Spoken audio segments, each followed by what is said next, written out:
Hurikam sa loob ng isang kainan sa Pasay ang rambulan ng ilang dayuhan na nagsimula umano sa iringan ng grupo.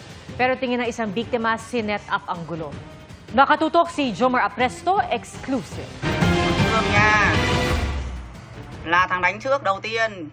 Kuha ang CCTV footage na yan sa loob ng isang kainan sa Pasay City noong March 14. Makikita ang ilang kalalakihan na pinagtutulungang gulpihin ang ilang lalaki kahit inaawat na ng mga tauhan ng establishmento.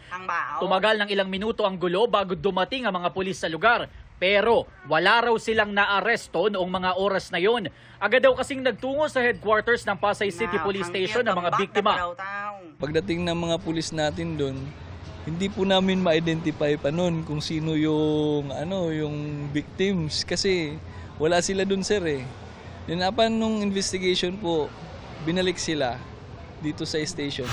Ayon sa pulisya, mga Vietnamese national ang sangkot sa gulo. 3 sa kanila ang nasugatan, kabilang ang isang babaeng interpreter. Lumalabas sa investigasyon na nagkairingan ng grupo ng parehong mga nakainom hanggang sa nauwi na ito sa gulo.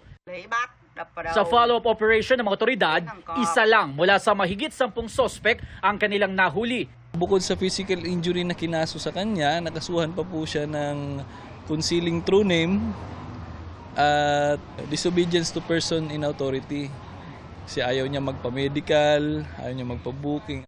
Sa kwento naman ng 37 anyos na babaeng biktima na tumangging humarap sa kamera, nagtungo sila sa birthday party ng isang kaibigan na kaibigan din pala ng mga sospek.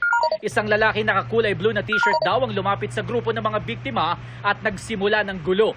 Sa tingin umano niya, setup ang nangyari dahil matalik na kaibigan ng ilang sospek ang dayuhan na napakulong ng biktima noong 2022 dahil sa kasong kidnapping.